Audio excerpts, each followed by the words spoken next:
It wasn't a really political household. I don't come from a big political dynasty that my parents didn't talk about politics that way. But we did talk about, those values that you hold. I often will say my dad doesn't have a clue if he's a social democrat or a democratic socialist. He has no idea, but he does know that he wants a strong community that takes care of each other. He does believe in a healthcare system that works for everyone. So I think it's the values that my parents gave to me growing up in Edmonton that have sort of made me a New Democrat. I didn't grow up having highfalutin discussions at our kitchen table. We talked about things that mattered to working class Canadians, and the things that folks hear from our party has to echo what those conversations around those kitchen tables sound like.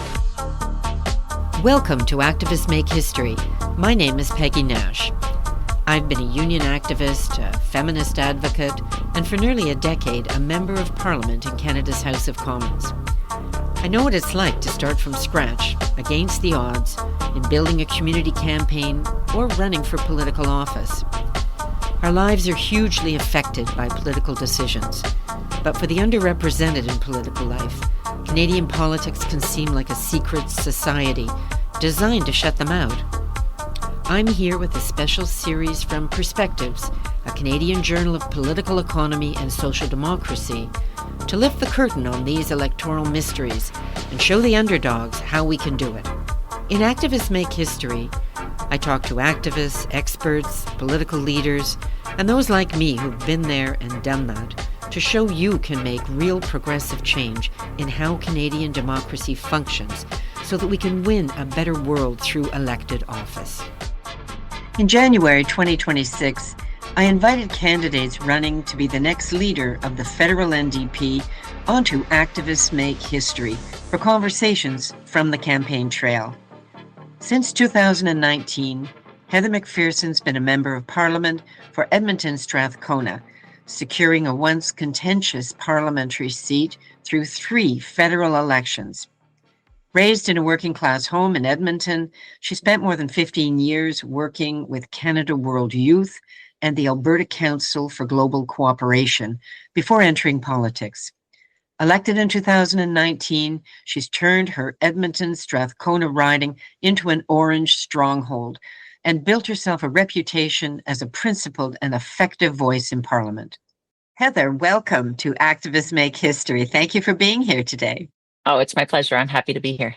So just to begin, you, of course, are a very public figure. You've shared a lot about yourself, your work, your values during that time in public life. I'd like to start by asking you, what is something that most people don't know about you?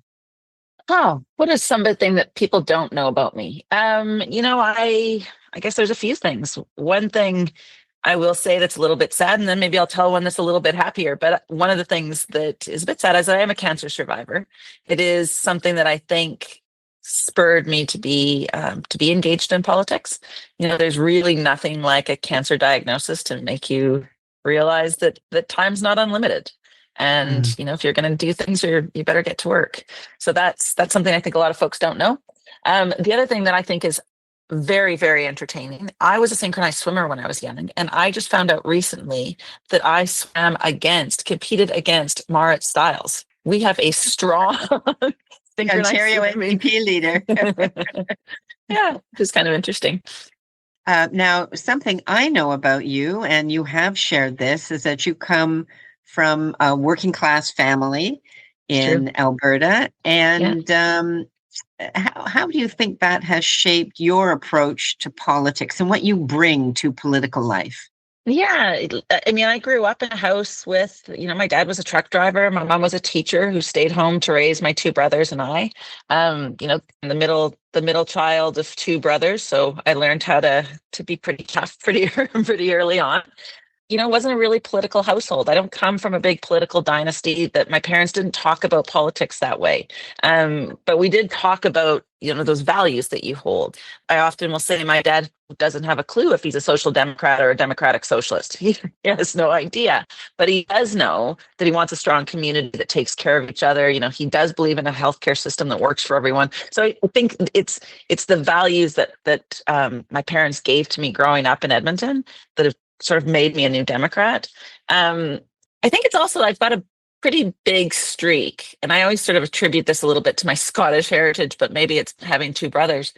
But I have this big streak of what's fair. I don't like it when things aren't fair. Um, it really impacted my work when I was working around the world in international development and foreign affairs. It really impacted my work on sustainable development. Um, and that opportunity in politics to actually use your voice and be able to actually fight for things to make them more fair, I think is pretty fundamental to who I am. And that working class background, has that helped you connect with working people, whether in Alberta or elsewhere? Do you Yeah. approach politics from kind of where the average working person's from, or like, does that help you with Yeah. that? Of course it does. I grew up sitting around a kitchen table with a bunch of truckers. The way you talk about things has to be accessible to people. The way that you talk to people about the issues that are facing them, the things that are most important to them, you've got to meet them where they are. Part of our problem within the NDP, I think, is that we stopped talking to Canadians where they are. We've stopped being able to connect with people. We've always been the party fighting for working class Canadians. We've always been the party, the only party, protecting our healthcare system, really, really coming up with solutions to make life better for Canadians. But we stopped telling Canadians that. We stopped talking to them. And I think that's something that we've got to rebuild. We've got to rebuild that trust with Canadians that we are the party that's in there working for them every single day. And we see that across the country with our provincial cousins. The provincial parties have that ability to connect, and that's what I would like us to have generally. But yeah, I didn't I didn't grow up having highfalutin discussions at our kitchen table. We talked about things that mattered to working class Canadians, and the things that folks hear from our party has to echo what those conversations around those kitchen tables sound like. Well, obviously, your approach has been successful. You're the only federal NDP candidate who holds a seat in Parliament. You have been elected multiple times, and you've turned your riding of Edmonton Strathcona into an NDP stronghold. You've talked about connecting with people. What do you think has been the key to building trust and translating that into electoral success in a province where, frankly, progressive politics can be a tough sell? Yeah. I mean, it can and it can't, right? I mean, think about Rachel Notley, like when she won government in 2015. People, that changed the conversation. People actually aren't afraid to vote New Democrat, the way that they used to be in Alberta. Every single seat in Edmonton is New Democrat. Many in Calgary are New Democrat. So I think it's building on that. It's working with the provinces. It's working with our provincial parties that are doing so well in our country. But I also think, it's showing up and it's being authentic and it's talking, it's living in your community. It's having that connection with people. It kind of reminds me. So I was in Calgary a couple of days ago, and we had a town hall, and I was talking to one of the guys who was there because as we had gotten into Calgary, my brakes broke. I've got a bit of an old beat up Subaru Outback, and my brakes went, and so we had to find a place to get my brakes fixed. And this guy that I was talking to was like, "Well, that's such an everyday regular person problem." I'm like, yes, because we are everyday regular people. Like my car also breaks down. I also have to get those things repaired. These are also the challenges that we have. I'm raising my family in this community. I know exactly what it feels like to try to feed an 18-year-old who eats like so much food. The cost of groceries, the cost of all of bills, like we're paying them too. And I think it's connecting with people. It's being able to be in their communities, talking to them, sitting at kitchen tables. I mean, rebuilding the federal party is going to be a lot of work. We have 7 seats right now. We have no seats in Ontario. We have no seats in the Maritimes. It's going to be a lot of work. So it's going to be a lot of sitting around kitchen tables, sitting in union halls, talking to people in mosques and church basements and community leagues. Like this is the job ahead of us. Now, I know you're not afraid of hard work, because before entering politics and being elected as a member of Parliament, you spent 15 years working in the field of human rights and global cooperation. Can you share how that experience has shaped the way you approach your portfolio of foreign affairs and your view of Canada's role in the world? Yeah. I mean, that fundamentally changes my perceptions. I mean, I think right now what Canadians are seeing around the world, the mayhem that Donald Trump is causing. I mean, today as we read newspapers and we see, what's happening in Venezuela and Cuba and Mexico and Greenland, Iran, it's just so heartbreaking. And I do think, I mean, I know that there's people that say foreign affairs is not a political issue. It's not, it's not a vote determining issue. But I think as the world shifts, it is. We have to have a strong foreign policy in this country. And I think that what we've seen over, since, for decades now, frankly, is that there has not been a morally defensible foreign affairs policy for this country that protects human rights, that recognizes that every human right matters, regardless of whether it is a child in Gaza or, a woman in Ukraine. Like, we protect human rights, that Canada has an obligation to stand up for peacekeeping, to stand up for disarmament, diplomacy, all of those things. And I think I'm driven to push that so much because it does matter, and it matters to Canadians. It matters to our world if Canada is playing that role. I've seen it on the ground. I've seen what it looks like when Canada shows up, when Canada is participating, and I've seen what it looks like when we don't. I remember being in a community in Nicaragua, and on the fence they had painted "Go Home Canada" because a mining company from Canada had gone in and poisoned their water for 7 communities.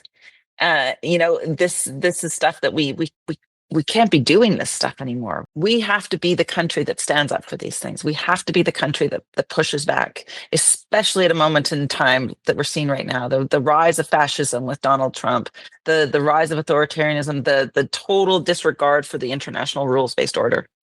And you have been quite outspoken about the genocide in Gaza and the occupation by Israel. And I know you built good relations within the Palestinian community here in Canada. Did you pay any political price for that? Was there a lot of pushback against your standing up on human rights in a practical way in Canada? Yeah, there's always going to be a political price, but if you're not prepared to pay a political price to do the right thing, you shouldn't be in politics. I mean, this isn't your game. And for me, it's very, very clear. Like, international law is clear. Human rights are clear. And it's when we pick and choose winners that it becomes, are you for or against, or with or against? I was really proud of Canada when we said during the illegal invasion by the Russian Federation that the Ukrainians could come to Canada to flee violence in their country. Unlimited Ukrainians could come to Canada. I was proud of that. But then when we see things like 90,000 Afghans or 5,000 Palestinians or 500 Sudanese, those are price tags. That's the equivalent of a price tag on a human life. And that is not what Canada is about. That's not what we should be about. We need to do better. So I hear you pushing for a more principled approach to international policy, maybe more human-centered, people-centered.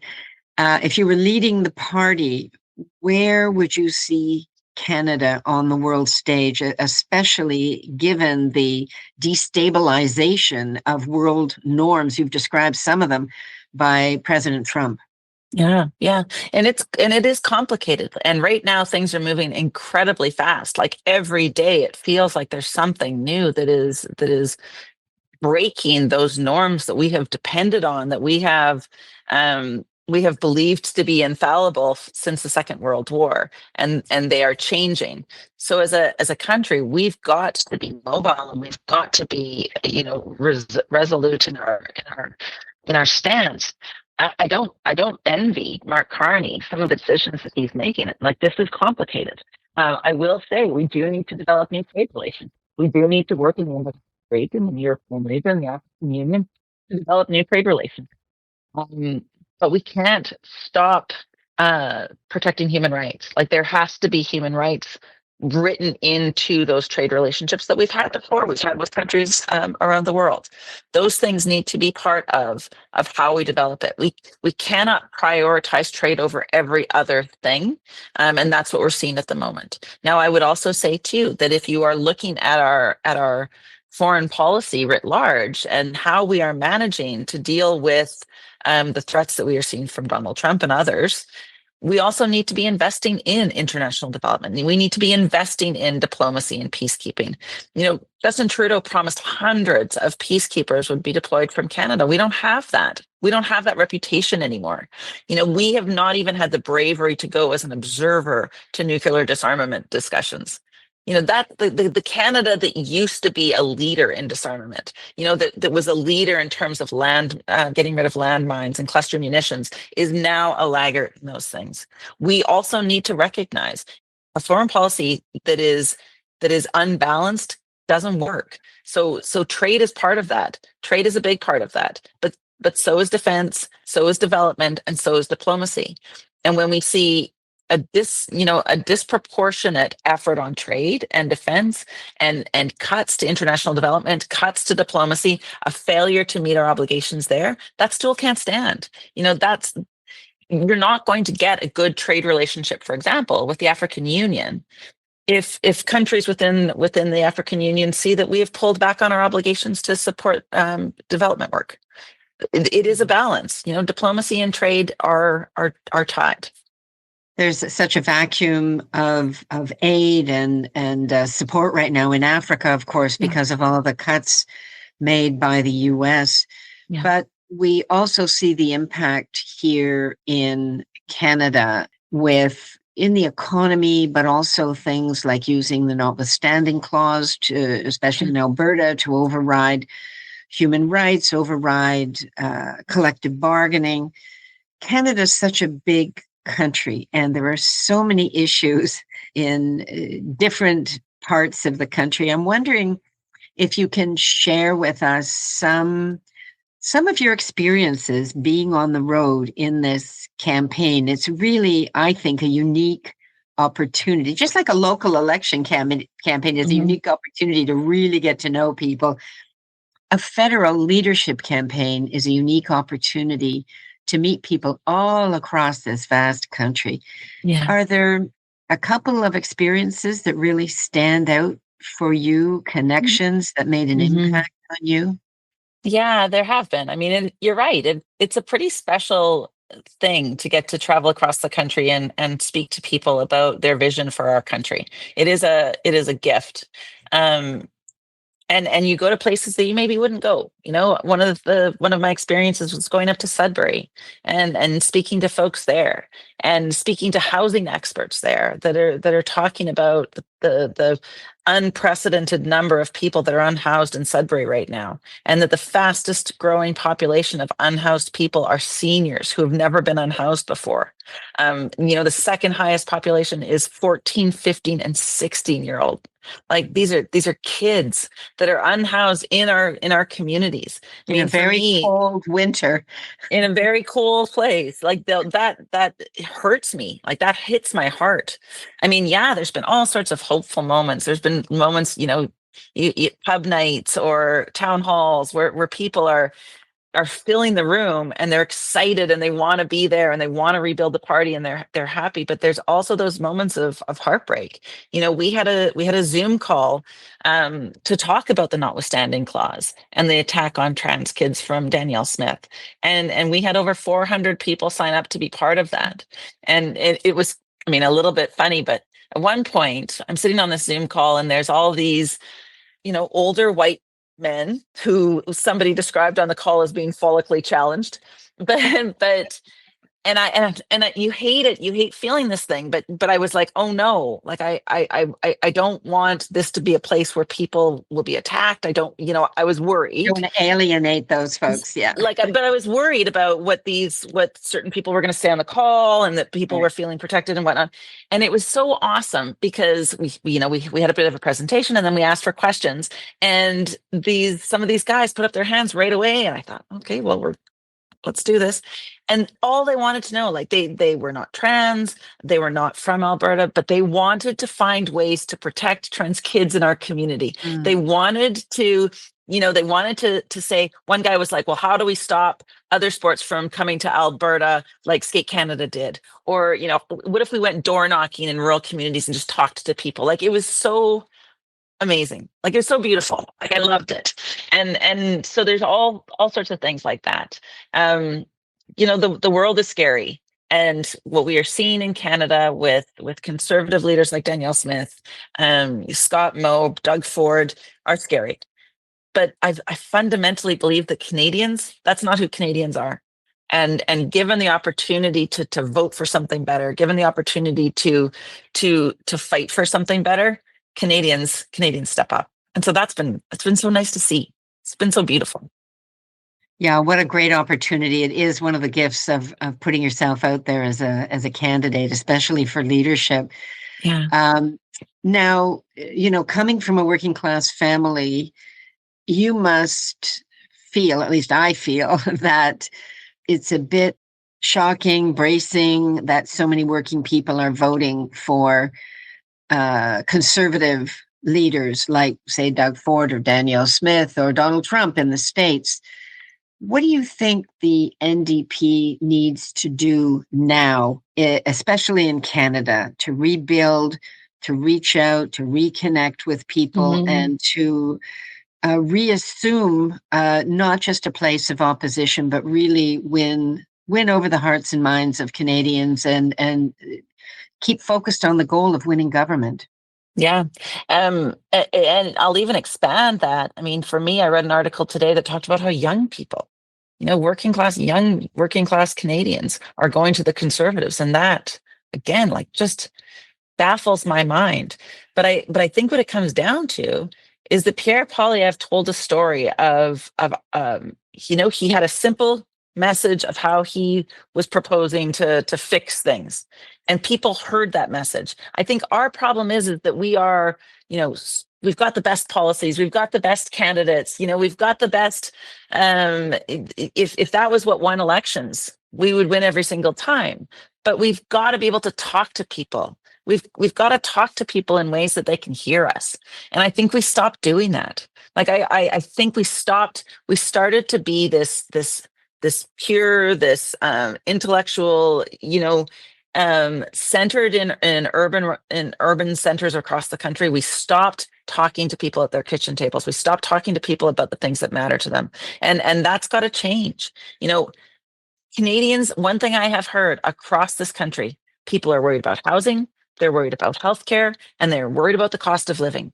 And the New Democrats are the only party that has, the history of the New Democrats is fighting for these things.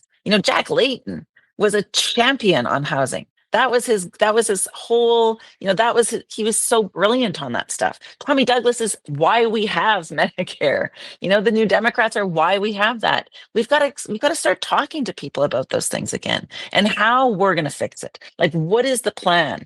In a way that is simple, in a way that is digestible, in a way that people across the country can hear us. And we've got to start connecting with young people again. You do that by recognizing what they're going through, that they cannot find jobs, that they are worried they will never be able to afford a home. Those are the things that my kids, my son's 18 and my daughter's 20. Those are things that they're worried about. That's the thing that youth across this country are worried about. That's how we get them back. That's how we get back all of those folks that should be voting for New Democrats. So, Heather, one of the challenges that Canada is facing, amongst the many challenges it seems these days, is the separatist challenge. Now, we know, obviously, Quebec over the years has posed a separatist challenge. If the PQ wins again, we may be in for another referendum. But Alberta is debating a separatist challenge. Can you talk a bit about that, and how should the NDP position itself to ensure that we can keep Canada together? Yeah. For me, the biggest thing that we can do, I mean, I think one of the solutions to this is actually putting an Albertan in Ottawa. I like to be able to speak about the fact that I'm a proud Albertan, that I live in such a beautiful province. but that I am also a proud Canadian. And I think that that contrasts with what Danielle Smith is doing, you know, her flirting with separatists, because we have to also be aware that this is very much a place where we are at risk of a foreign interference. You know, we know Donald Trump in the United States is feeding misinformation, particularly targeting Alberta, and there needs to be strong voices coming out of Alberta saying that yes, of course, Alberta is a great place and whatnot, but it is also an important piece of the Canadian map and needs to remain as part of the Canadian map. So I think pushing back on that narrative that Danielle Smith is bringing forward and talking about just how proud people are in Alberta to be Canadian is very, very important. I guess another issue that is important to Albertans is obviously the energy sector, and whether you are living in downtown Edmonton or you're working up north in the oil patch, obviously people are concerned about the environment. Everybody breathes the same air and drinks the same water, but people also need to know that they've got some job security. Have you had much chance to connect with the workers in the energy sector? And I'm wondering what your thoughts are about Canada's future there. Yeah, this is something that I've been dealing with my whole political career. You know, I grew up in the 80s and 90s in Alberta. I know how hard a boom and bust economy is on families and on workers, and it is just getting worse. You know, people don't choose to work in the oil and gas sector because they love oil and gas. They want a job that will sustain their family. And as we build our economy for the future, we've got to be building those jobs in sustainable energy. We've got to be building them in a future facing economy, because there are less and less jobs in the oil and gas sector. You know, as oil and gas companies continue to increase production, they are making a barrel of oil with less and less workers. So those jobs aren't there. And what we need to do, what the federal government should be investing in, is jobs for those people. You know, those big nation building projects, not an MOU with Alberta that isn't going to result in a single job for a single Albertan. That's ridiculous. What we should be investing in is, you know, building those projects that will get people working. You know, let's invest in high-speed rail, in our transit system, in retrofitting our buildings, building an electrical grid that will actually support our futures-facing economy. Renewables. You know, the idea that Danielle Smith shut down renewable investment in this province when we should be leaders in that is horrifying. And the same folks that are working in Fort Mac could be working on those projects, on those clean energy projects that are positioning us to have an economy that is strong into the future. You know, that's what we have to be talking to workers about. I mean, we can't talk about just transition or, you know, things that workers don't believe. We can't talk about a plan where you're expecting someone to be unemployed for months or years. People can't afford that. You know, we've got to set up those jobs now. Mark Carney should have known better than to sign that MOU. It's divisive. It's divisive at a time when our country already has a crisis in terms of keeping our country together. And he's pitting people against each other. You know, he either knew that it was never going to get built, or he thinks he doesn't have to pay attention to British Columbia, to Indigenous land claim, and to our environmental obligations. So, Heather, you have been campaigning now, or we're probably about the halfway point or past the halfway point. Oh my gosh. I don't know. I know it's interminable. What are the three top things that you are offering New Democrats in this leadership race? Why should someone vote for you? Well, listen, it is urgent that we rebuild our party. It is urgent for our democracy, for Canadians. And one of the things that I can say is that I can get going on day one. You know, I am elected. I have a seat. I am in the House of Commons. I can start rebuilding on day one. And that's vital, because I do think that with a minority government, with a world in chaos, the way that we see, that's something that we need to be able to do. And I unabashedly want to win more seats for New Democrats. You know, I think one of the things that we sometimes forget as New Democrats is that the goal of a political party is to win more seats. I know how to win. I know how to beat conservatives. I have beat conservatives 3 times in my riding. When the next election comes, we know what we're going to hear from Liberals. You got to vote for us because we're the only ones that can beat Conservatives. Well, that's not true. In this country, New Democrats beat Conservatives. I beat Conservatives. That's something that we need to think about as a party.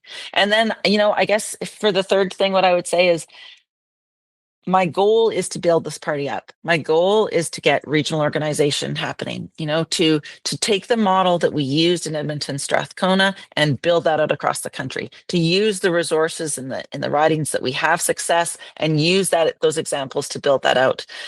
We've been doing that for a long time. I've door knocked well before I was going to put my name forward for leader. I've door knocked across the country. A year ago today, I was in Windsor supporting Brian Massey and Lindsay Matheson. There is a lot of work in rebuilding. I've been doing this work. I'm a really hard worker. I'm ready to do it again. Has spoken as a true working class person. So I know we're running out of time here, but if you are successful as leader, what will be your top 3 offers to Canadians? Why should Canadians in general vote for Heather McPherson and the New Democratic Party? Well, first of all, we are going to fix our public healthcare system. We are going to stop the privatization of the healthcare system. I don't know that Canadians across the country know just how big the threat that Danielle Smith's recent legislation is. To have dual payer in our healthcare system is the Americanization of healthcare. And I am deeply worried that is something that is on the table for CUSMA, that American healthcare providers are going to be able to come into our country and provide private healthcare.